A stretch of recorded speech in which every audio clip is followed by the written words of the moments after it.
high definition. This is KCAL-9 News at 2. It is a new year, and while some folks want to focus on their diets and do all those other things like that, a lot of folks want to finally make their dreams come true and go into business for themselves. If you're one of those people with a great business idea, but you don't know where to start, we have some help for you today. Yeah, joining us today, Deborah Sweeney. She is CEO of MyCorporation.com. It's a website, and she's here to share some simple steps that are going to help you get your business off the ground, give us some tips to keep it moving and growing. Right, Deborah? Absolutely. Hi, thank you for having me. Thanks for being here. So the first thing is you got to have an idea of what you want to do or what you really like to do. Right. So you get your idea started and you make sure that you protect your personal assets and protect from liability by incorporating or forming an LLC. A lot of times people just go into business for themselves and they take off running and then realize later they should have done the right steps to protect themselves along the road. And so when the unemployment rate is high and people are looking for jobs or taking their hobbies and transitioning them into full-time jobs, that's one of the first important steps they need to take. That sounds like a big, awesome, scary task to someone who's just starting a small business, forming a corporation or an LLC. Right, and a lot of times people think it is a big deal, and reality is it's a really simple step.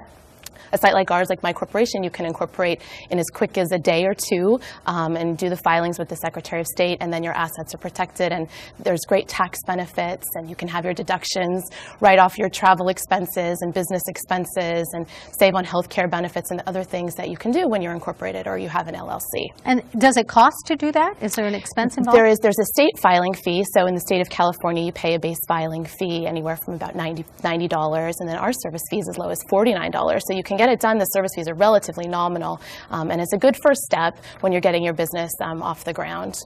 And after you've done that, you have your idea, you know what you want to do, and you form your corporation. Where do I go from there? So your corporation is formed. You make sure that you have your domain name. If you're setting up a website, you're developing your website. You're making sure that you have a web presence. Social networking is all the rage nowadays, where you're making sure that you're on Facebook and Twitter. You're communicating with your customers so that they can know that you exist and that you can begin to grow your business.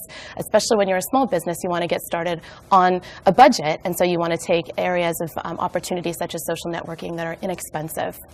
And this would all be part of the larger picture of a business plan, which also sounds a bit intimidating. A lot of people say, I'm not a business student. I don't know how to draw up a plan. Right. So people can get started without a formal business plan. You write down your ideas. I always recommend to small businesses that they jot down what they need to do just in that month. Keep a list of your few items and ideas that you want to accomplish within that month. It gives you a goal and something that's attainable, not something that's so far out of the realm of possibilities that you're looking at 5 years in advance. So look at a month, and then as you begin to grow your business and have more of a business structure and you have investors possibly, then you start looking longer term.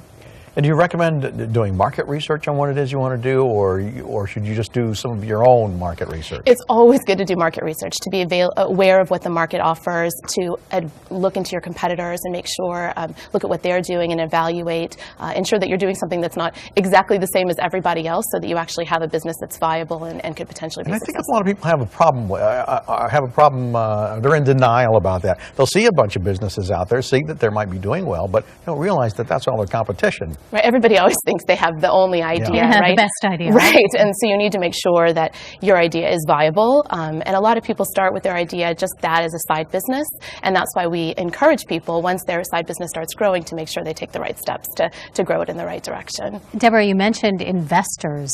How do you approach someone and say, I need money? So the neat part is, once your business is viable and successful, a lot of times investors come to you. And really? Especially now in today's market, investors are looking for good business ideas to invest in. So if you have a business that's very unique and novel, you've done your market research and you're ready to go, then certainly investors may come to you. With that said, a lot of people seek angel investors. They go to friends and family. And having a corporation is a perfect setup, because then you're able to sell shares or interest in your business when people invest money in it. You also talk about getting trademarks and Yes. Protecting what it is you have. Is that difficult to do? No, trademarks is a filing that's done with the U.S. Patent and Trademark Office. It's a brilliant idea, because all the money that you're going to invest in your business for marketing and evaluating your business name, whatever, you want to make sure that you've protected that name so that someone else doesn't come along and begin to use it and then take the money that you've invested and use it for themselves. So protecting your trademark is critically important. And it's a process. It definitely takes some time, but it's not complicated. It's definitely viable, and we offer it as a service. I would assume that anything dealing with the government is going to take you some time. That is true. Especially these days, right? It is time consuming, and the Secretary of State warns you that it does take a while to get things filed. But with that said, it's worth it to take the time, invest in that. All right, I'm ready. Great ideas. Thank you, Deborah. My pleasure. Thanks, Thank you for having me. For more information on business startups and how to get your ideas off the ground, just check out our website. It's KCAL9.com. Click Seen on TV. Sandra and I are going to start a business. So. Great. We Good just luck. have to come up with a good idea. Thanks, Deborah. Thanks, Deborah.